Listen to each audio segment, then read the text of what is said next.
Hey everyone, I'm Natalie Heltzel with The Hollywood Reporter, and this is Meet Your Emmy Nominee with Michael Kelly. How are you? I'm very well. Thank you for being here. Thanks for having me. So this is your third nomination in a row for supporting actor in a drama series. Are you getting used to the nominations at this point? No. No? Last year you said you were surprised. I was surprised again this year. I mean, there's just, I think we're living in an age where television has become just so incredible. I mean, it's some of the best entertainment is on television now, and to think that you're one of those 6, 7 cats that are nominated, it's just like, oh my God, it never gets old. It's it was thrilling. Well, you are one of them. This is true. So, where were you when you got the news this time? I was home with my wife and kids, and my phone started blowing up. I watched it because Anna Klumsky and I are friends, and so I watched them do the show. When the show was nominated, I was like, oh my God, and Robin and Kevin, and then they're like, go online and find out the rest, and then you gotta wait and refresh, and my phone started blowing up, and I flipped it over because I was like, my old agent first texted me and said, oh my God, congratulations, and I was like, maybe she's talking about the show, maybe she's, and then it started, bzz, bzz, bzz, and I just put it down, and I waited, and I just kept pacing back and forth, and my wife's like, dude. I was like, oh my God. People don't just say congratulations. Well, I didn't know, That's mean. I know, but I don't know if she meant it for the show, because I had just watched the show get nominated, and I was like, maybe she meant that. It's very humble of you. Well, I really didn't think, I honestly, I'm not just saying that. I really didn't think it was going to happen for me this year, because there are just so many great, I mean, it's a crazy category. It's probably not an easy job to have to vote for who gets nominated, let alone who wins. I mean, yeah, it's a great time to be in television. Yeah. A lot of good content out there, that's for sure.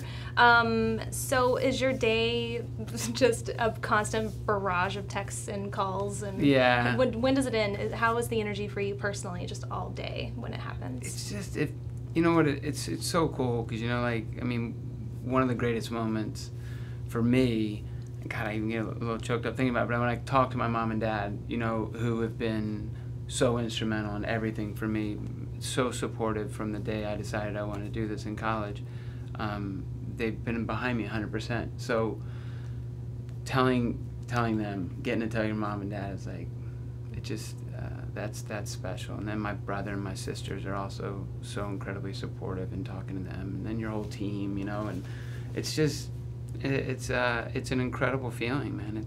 And it's incredible to share it with those people that you love so much, Yeah, it seems like it's, you're proud of yourself, but also there's something about making other people proud of you that just feels, there's just no other feeling to that, so I totally understand. Did you hear from, or did you reach out to Kevin Spacey or Robin Wright? Oh, yeah, they also got nominated? We always text each other, congratulations, and so many of the crew members that I, love so much. There were some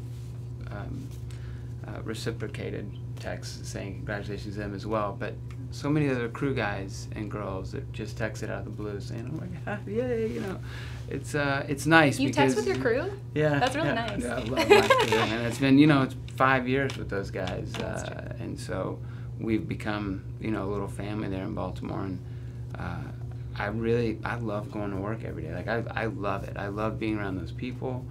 I love getting to create the content that we create with them, and so for me to be able to share it with them, I'll never forget when I got my first one. I was actually there on set, my first nomination, and Beau Willimon told me, and then I asked for the crew to be assembled at the end of the day, and I just said, and Robin was directing the episode, and I was like, look, I know for some of you this is old hat, but this is so incredible, and I just want to say thank you to every single one of you guys, because I'm not here without you. Like, it's one of the things I tell to young actors all the time. I'm like, respect your crew. They're there before you and they leave after you, and nothing you do is possible without them. So for me, it's, it's a thank you to them too.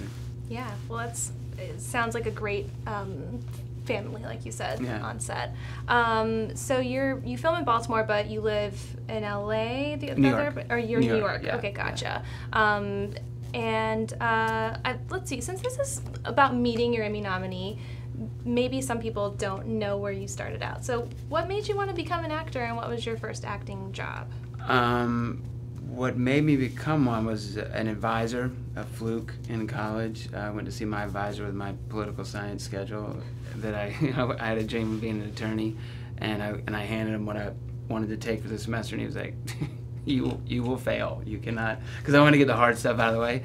And he's like, you need to take an elective, and he recommended this acting class, and I took it, and I don't know, 2-3 weeks in, I had to do a scene with a scene partner, and I did it, and then the professor was like, can I see you after class? And I was like, yeah, sure.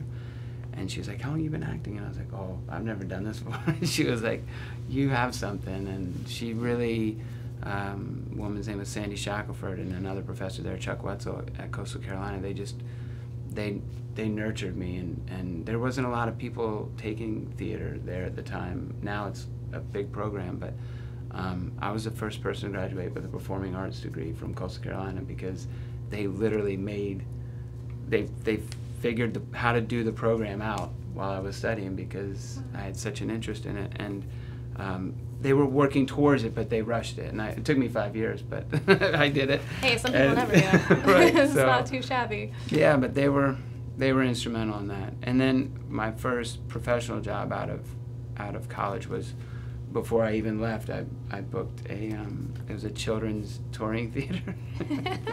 So he performed to, like, kids who are, wiping snot on their clothes, and and I love children. I got 2 little ones. I'm not speaking negatively, but there's kids running around, and you're the prince or the rock or the tree or whatever. Your kids and other people's kids, though, are kind of 2 different things. Yeah, my kids are polite. Those kids, I don't know. No go. So I did that for a semester, and was asked to be the tour manager, which just meant that you drove the van with the 4 of you in it. And I was like, no, you know what? I'm gonna go for this, and I moved to New York, and had one friend there, didn't know anybody in the industry, and I just worked my ass off for 7 years before I made a living. Yeah, I mean, you've been in a ton. Like, your credits you really seemed like you were just out there doing it for a long time. Yeah. And then now, of course, we have you in House of Cards. Let's maybe talk a little bit about your character, Doug Stamper.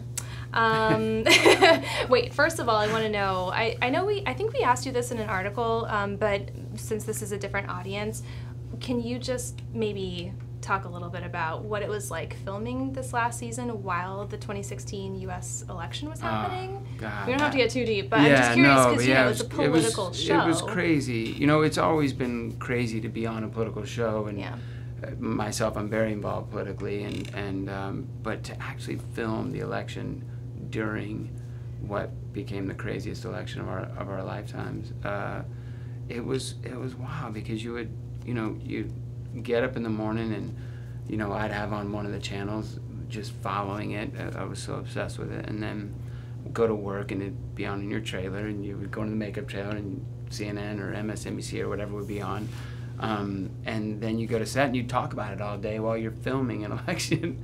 And it was so surreal. And then the outcome of the election happened while we were filming that, and that was not a very happy day on set. It was pretty morose, and it was tough, because I think so many of us, like a large portion of this country, were under the assumption that there just wasn't a chance that he would be the president. So it was tough. It was really tough. And most of it, or all of it, was written before, anything, even, because people, they like to comment and make assumptions about what the writers are saying about what's going on, but it was really sort of... It's the craziest thing about our show, right? Because you have, every year, no matter what, every season since we've started, something we do on the show inevitably happens in real life. And this year it was like, oh shit, how could we possibly, but this is done so far in advance, that it's just the way it happens, and things happen, and you're just like, you never could predict it. We've never been a tear from the headline show, so. Right. you know. Well, so for Doug for season 5, you told us Doug's loyalty to Frank is a byproduct of Doug's loyalty to his job. Yeah. So things are a little sticky at the end of season 5. How was it going through that arc, portraying this character that you've lived with and knowing how connected and tied he is to his job? What was it like filming that, and where does that leave him now? Right. Well, you know, just to go back, I mean, I said those exact words, but also there is that sense of real dedication and love to Frank as well. But I think the extent to which he goes is a byproduct of but he loves that, and that's what makes Doug go, you know. So yeah, when his loyalty was questioned, that was like the one thing. We had such a great time filming that scene because we didn't necessarily see it exactly the same in the beginning, but I was just like, that's the one thing you can't. You can say anything you want about Doug Stanford, but you cannot question his loyalty. It just, you know. So for me, it was we went back and forth on that, writing and rewriting that scene a little. I didn't write a word, but just was like, I just feel like this moment should be something. This is a much bigger deal than we're making it. Yeah. And then we were able to take it to where it finally went. Kind of a philosophical question, or at least existential. Do you think Doug is a good person or a bad person? Maybe because I've lived with him for 5 years, but I mean, I love the guy. He's really complicated, and he's done some horrendous things. But I think that he is a good person. I think that he does some bad things, but I think that, you know, we've seen him be good, right? So we know that that's in there. But yeah, he's definitely done some horrendous acts. And you've said that you watched the show. What was your favorite scene to film, and then what was maybe your favorite scene to watch? You don't necessarily have to be in the one that you watch. But of this season, or over this season? From this season.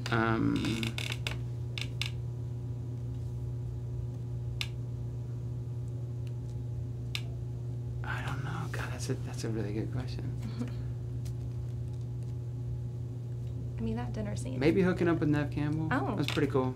I mean, no, okay. Most people would definitely not complain about that. Okay. Yeah. No, we're good friends, and her partner and my spouse are really close, so we joke about that a lot. But I mean, yeah. we did have a lot of fun doing that, obviously, but at the same time, but it's the weirdest.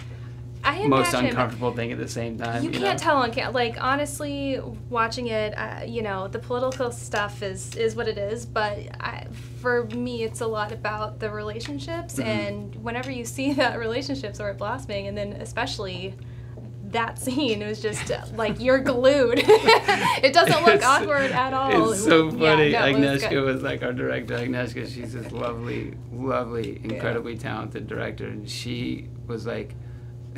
she said, she was like, no, so Nev, maybe you just grab him here, just grab it. And I was like, all right, yeah. You didn't get a say in it. You're like, okay. And she was like, and maybe you grab her back. I don't know. Maybe you put her on the counter and you can grab her and do what you would do. And I was like, all right, okay. That's your job. And she's like over here with a small monitor, I think, and then one of the camera guys told me, she was like, this was her glasses, and she was like really looking at it, and then she was like, and she walked, so there's the island that we eventually got to, and here's where the two of us were making out and all that, and she said, all right, cut, and she walked right by the two of us, and she looked at us, and she was like, I'm going to watch on the big monitor, and she walked to the back bedroom of the house, and Nev and I were like, oh my God, it's so crazy. I mean, good feedback from your, I guess that means it's a good thing? I was like, oh God, it's so funny. Wow. So that was a lot of fun, but the dinner table scene, I think, was one of my favorites, certainly because, you know, anytime you get to really get in a scene with Robin and Kevin together. I was going to say. I mean, I was just like, you know, it really is a pinch yourself moment when you're like, holy shit, here's two actors who I've admired for the entire time that I've ever even wanted to be an actor. and to sit down at a table with the two of them and just, you know, watch it happen and be in the middle of it. You feel so grateful, and to have to remove yourself from it and be Doug and be in that moment when they ask the most insane question that the character's ever been asked, you know. Yeah. And you mentioned Robin she's directed 9 or 10 episodes, I believe. She's directed more than anyone. And the finale. Yep. Do you think that maybe she has something else in her toolbox because of her background as an actor? What sort of sets her apart as a director for you? What do you love about her as a director? She is, you know, what we all call in the business like an actor's director. You know, she really gets in there with you and loves to play, and she's actually a different person on set when she's a director than when she's there to be Claire.